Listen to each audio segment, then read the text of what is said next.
Gaming Bolt presents 15 insane hospitals you wouldn't want to get up from.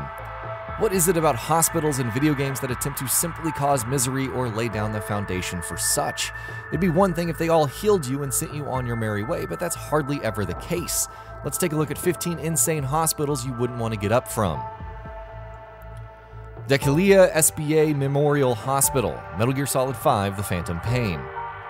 Aside from the female assassin trying to kill him, Big Boss quote-unquote has to deal with a deranged psychic and a man on fire capable of summoning a burning steed. We're sure the hospital itself is a nice enough place, but given the number of forces attempting to eliminate our hero at any given time, you may want to avoid it based on who's waking up on which day. Being BJ Blazkowicz isn't easy, especially when you find yourself waking up after 14 years in an asylum. Of course, then we go through a long campaign of murder, death, and killing both on the enemy side and with dear friends, so basically what you've come to expect from a Wolfenstein game in general. Theme Hospital. What's worse, surviving from a disease, laughing it off, and eventually finding out you need surgery, or waking up in Theme Hospital to learn that you have King Complex, which makes you impersonate Elvis Presley. It also doesn't help that whoever controls the hospital, namely the player, can evict patients, prescribe cures before a proper diagnosis is made, and even neglect maintenance, causing machines to explode and kill you. Mercy Hospital, Left 4 Dead. And we thought waking up in a theme hospital was bad. Try heading to Mercy Hospital in Left 4 Dead for the purpose of evacuation. Not only is it 30 floors tall, but it's simply teeming with zombies. So if you did wake up in this hospital, there's a fair chance you'd be on the wrong side of the living, and eventually the wrong end of a gun. Brookhaven Hospital, Silent Hill 2 and 3. A hospital in Silent Hill, really, that should just sum it up. It's full of nurses who are far less appealing than you'd think in the Silent Hill universe, and a nice chap named Valtiel. However, the actual lore behind the hospital indicates exploitation and inhumane practices against its patients. Probably the worst is that it appears numerous times throughout the series. Redmoor Hospital, Dementium the Ward. The name Redmoor Hospital is enough to make you feel ill. In Dementium the Ward, it's the place where the nameless protagonist awakens and stumbles around, dealing with dilapidated hallways and horrifying creatures. Also, there's blood everywhere, like everywhere. And if you woke up in this hospital as said nameless protagonist, there's a good chance he killed your wife. Yikes. Bright Dawn Treatment Center, Dementium 2. Wicked doctors, floors covered in blood, enormous creatures with blades for legs. This is definitely a Dementium game. Dementium 2 takes place in Bright Dawn Treatment Center, and it seems that the demons encountered in the first game have yet to be laid to rest. That's certainly something you'd like to hear when waking up in another hospital after several weeks of psychological horrors.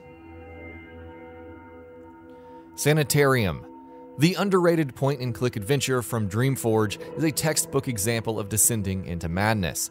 Protagonist Max finds himself locked in a sanitarium following a car crash with little memory left. He then traverses numerous locations and time periods, encountering an insane circus, malformed kids, and much, much more en route to getting his memories back.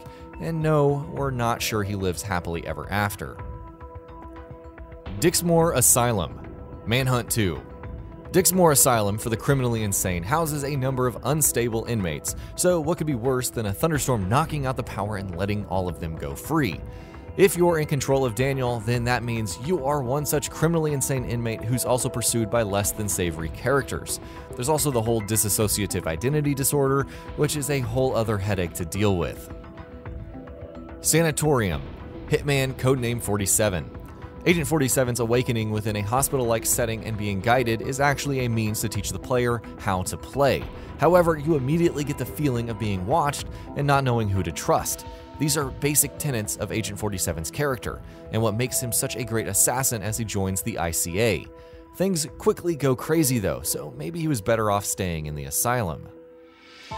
Rutledge Asylum, American McGee's Alice. The reason for Alice's commitment to Rutledge Asylum is simple enough. Her family died in an accidental fire and she lost her entire grip on reality. Of course, after spending 10 years committed to the place, she finds a horrific version of Wonderland, full of demonic figures, crazy children, and lots of murder. SPRAWL Asylum, Dead Space 2.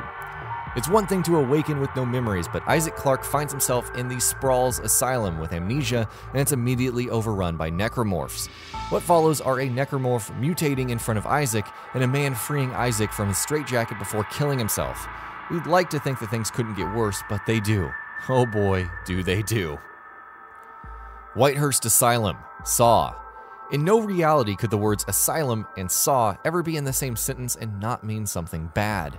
In the Saw video game, police officer David Tapp is shot, wakes up in an insane asylum with a key in his chest and a reverse bear trap on his face, and must survive encounters with other victims of Jigsaw. We're not sure what's worse, honestly, the fact that both endings are absolutely depressing, or that the game itself is absolutely terrible and depressing. Surgeon Simulator.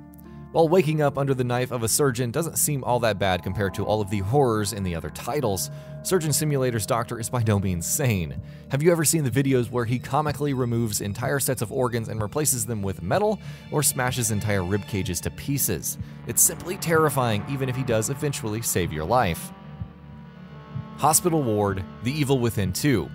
Perhaps one of our favorite areas from The Evil Within 2 because it sees Sebastian encounter the Lady. This woman is a clear homage to Guillermo del Toro's Mama, who twitches, screams, and rushes at you for a hug of death.